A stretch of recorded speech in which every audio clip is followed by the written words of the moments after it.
Chers auditeurs, bonjour, bonsoir, je reviens vers vous. Vous avez constaté que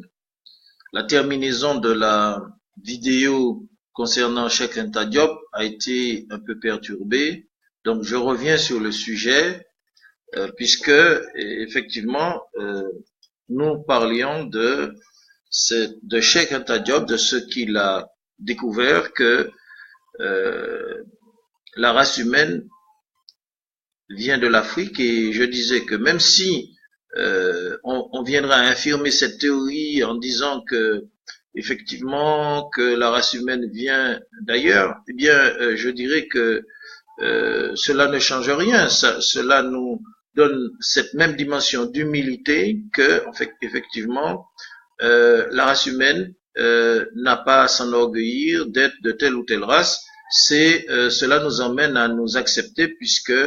l'homme, il est dit, vient d'un tronc unique. Il a été diversifié en races pour qu'il puisse s'entreconnaître, coopérer,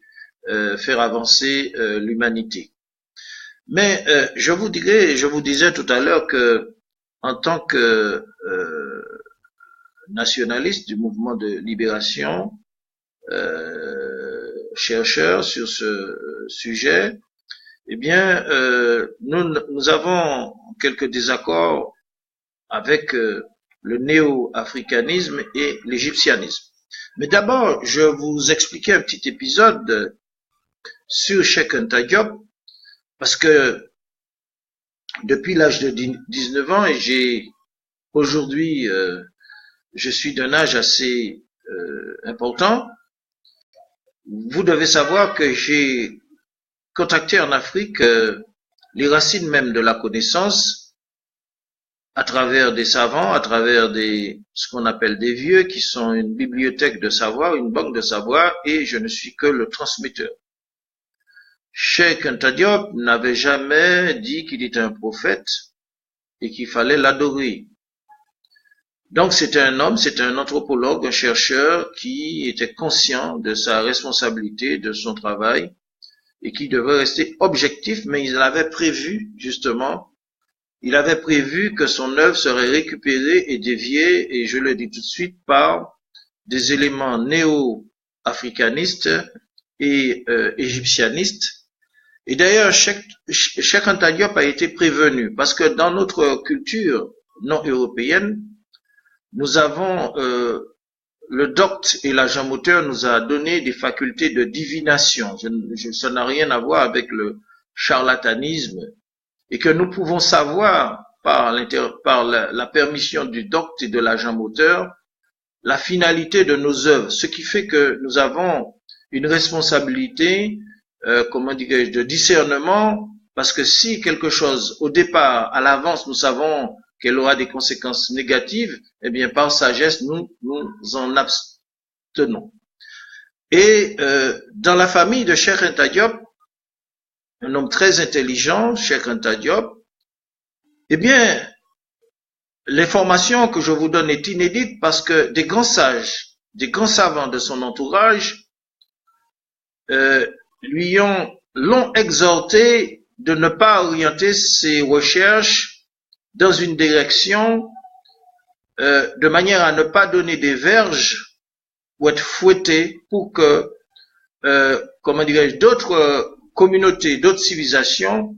pour ne pas donner des verges pour que d'autres civilisations africaines puissent fouetter d'autres. Et c'est pour ça que je vous ai dit qu'il y a une tendance afrocentriste éradicatrice, égyptianiste, qui estime que, de par leur postulat, qu'une civilisation qui a une incompatibilité entre la diversité des civilisations, des cultures et des spiritualités africaines, que l'une devait exterminer l'autre pour exister. Donc, ce qui nous met dans une logique de conflit ethnique et d'éradication par le fanatisme. Et il avait prévu et il avait été averti, mais Cheikh Anta Diop, malgré cet avertissement, malgré ses prévisions, eh bien, il a continué son œuvre, mais c'est pour ça qu'il a averti, comme je disais tout à l'heure, que j'ai cité, le fait que le nègre soit conscient de ses origines civilisationnelles, qui ne devait pas verser dans le nazisme à Obo. Je ne vais pas reprendre sa citation qui est dans la vidéo précédente. Et donc, cela est très important pour que vous connaissiez Cheikh Anta Diop et que, en définitive, ce qui s'est passé, c'est que son œuvre a été récupérée par des éléments tant en Occident qui se sont déclarés égyptianistes, et tant en Afrique, des néo-africanistes, afrocentristes extrémistes, qui prônent l'éradication de certaines civilisations africaines et ça va très très loin parce qu'ils doivent mettre même en question l'existence même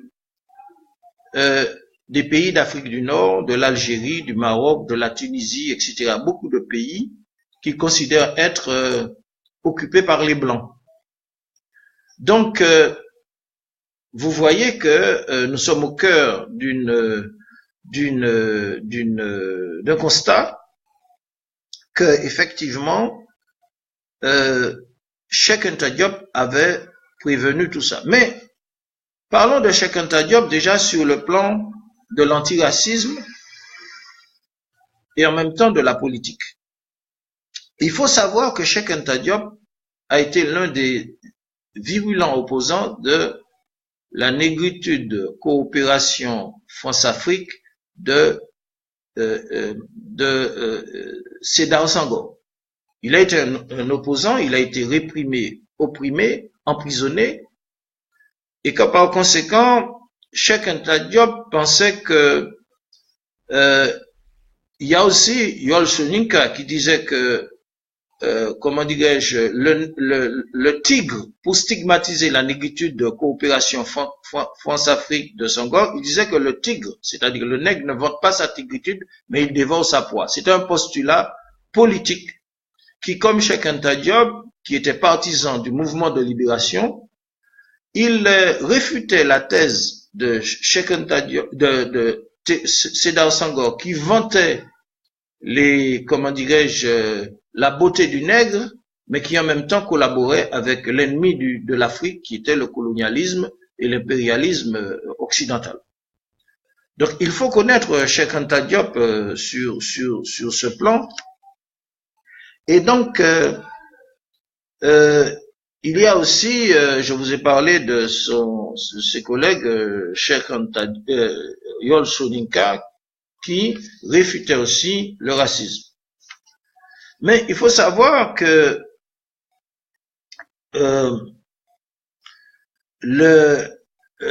comment dirais-je, le concept, les recherches de Cheikh Anta Diop ont servi à développer des courants racialistes et aussi des courants qui se définissent comme égyptianistes. Et donc, nous, lorsque nous analysons véritablement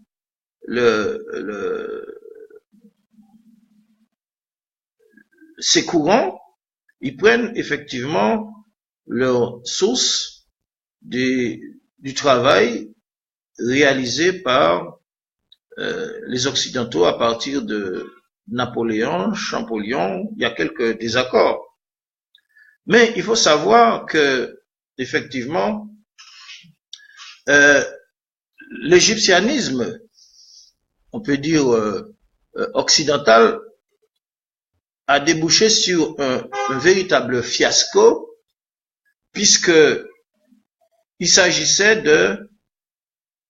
créer les conditions de déstabilisation de l'Égypte jusqu'au partage de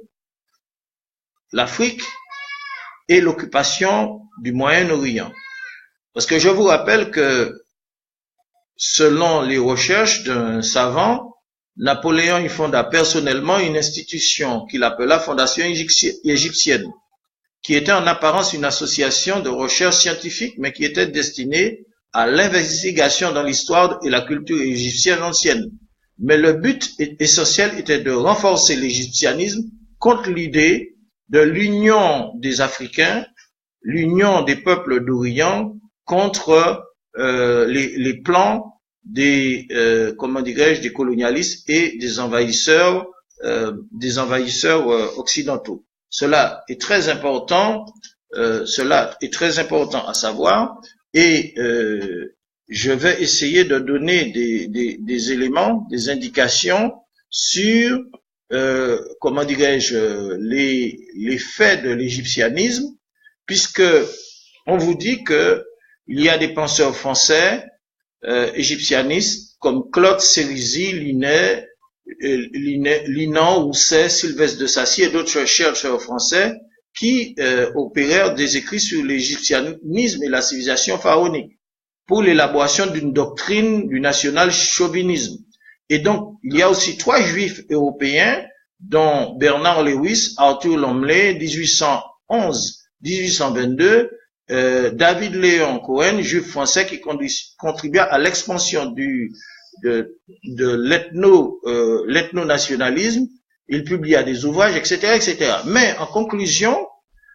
cette stratégie est rentrée dans un plan mis au point dès juillet 1915 avec le soutien de l'Angleterre et de MacMahon et avec l'armement et la protection politico-militaire de l'Angleterre et de Laurence Di d'Arabie pour l'exécution du plan du colonialisme afin de partager secrètement les régions du Moyen-Orient, de l'Afrique, etc., etc., et pour créer ce qu'on appelle la convention des généraux Saïs et Picon qui vont partager le monde et qui vont permettre à l'Italie de coloniser la Libye, à la France de coloniser le Liban, la Syrie et un certain nombre de pays, à l'Angleterre, etc., etc., à l'Allemagne, et au départ, c'est ce plan égyptianiste qui a contribué aussi, il faut le rappeler, à la division des Africains et des Moyen-Orientaux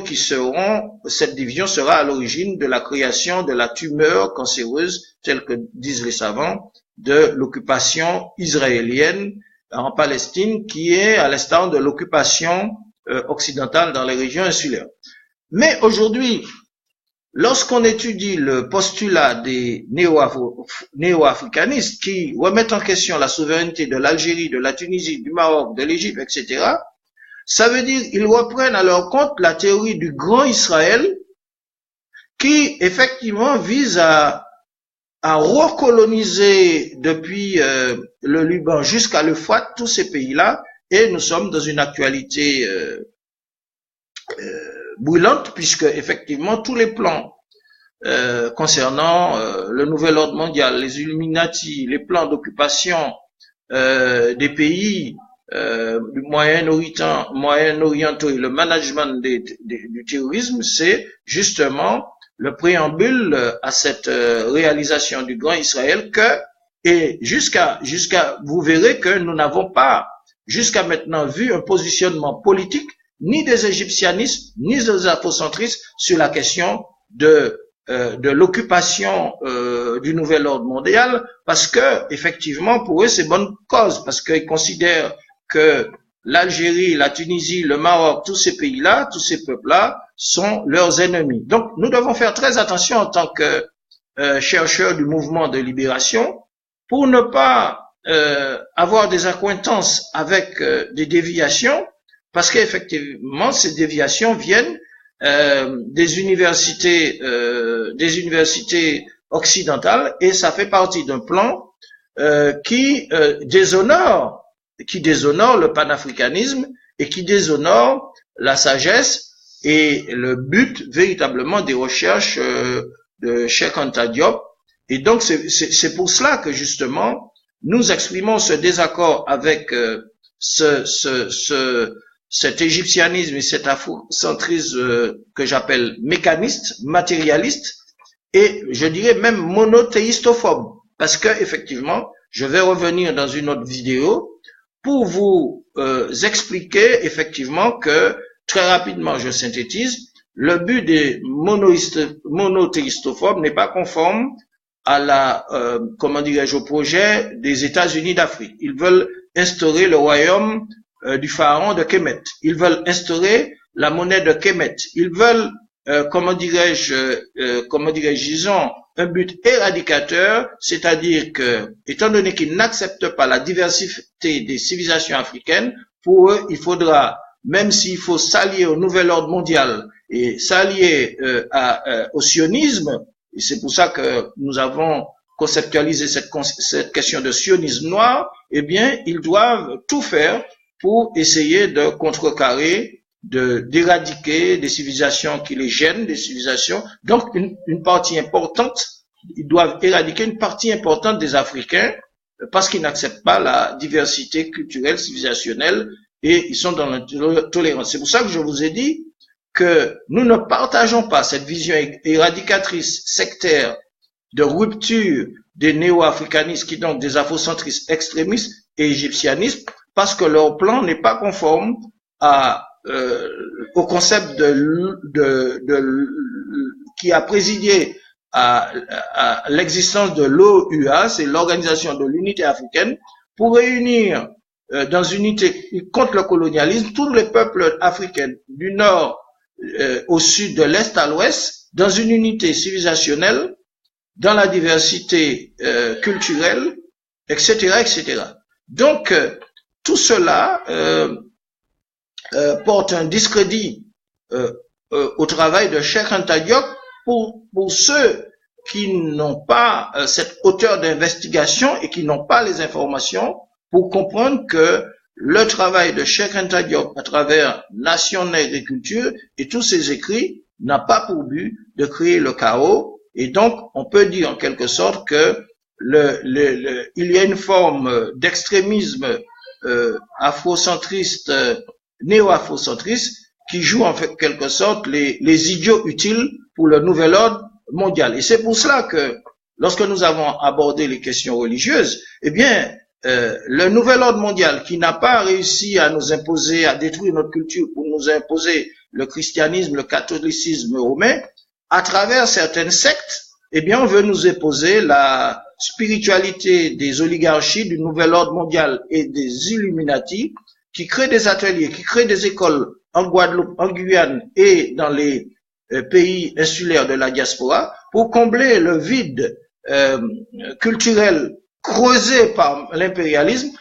justement, pour nous faire devenir des frères de prière d'Isis et d'Osiris, c'est-à-dire comme au départ, puisque nous sommes devenus des frères de prière chrétiens, catholiques, romains, évangélistes et tout ça, nous n'allons pas combattre le colonialisme puisqu'ils sont nos frères. Donc, puisque nous deviendrons des frères d'Isis et d'Osiris, donc nous n'allons pas combattre le nouvel ordre mondial qui est la manifestation de l'impérialisme, du capitalisme, le degré supérieur de l'impérialisme, qui est le sionisme. Donc, c'est pour ça que nous avons inventé ce concept de sionisme noir qui correspond à une réalité, mais vu la désinformation et le manque de connaissances à cause du travail qui n'a pas été fait dans notre pays, eh bien, il y a, comment dirais-je, des brebis galeuses qui entraînent justement vers le gouffre que Cheikh Anta Diop a voulu éviter, disant qu'il ne faut pas verser dans le nazisme marabout lorsqu'on cherche ses origines et sa culture. Eh bien, je vous remercie, chers auditeurs, pour cette vidéo, afin qu'elle soit pas trop longue, et je vais revenir sur ce sujet parce que c'est un sujet très important qui a une dimension culturelle, politique, civilisationnelle à travers l'étude de Cheikh Anta Diop, de ses travaux et du panafricanisme. Merci, chers auditeurs. Bonjour, bonsoir. Je suis votre serviteur Macandal, l'auteur de Sciences politiques Bocaille, Antilles-Guyane, colonie insulaire. Si vous voulez me contacter, eh bien, vous avez un numéro de téléphone, c'est le 0696 40 94 15. Je suis à votre disposition avec le pôle de recherche, prêt à vous accueillir, à vous informer. Merci beaucoup, chers internautes, chers amis internautes, chers amis auditeurs. Bonjour, bonsoir.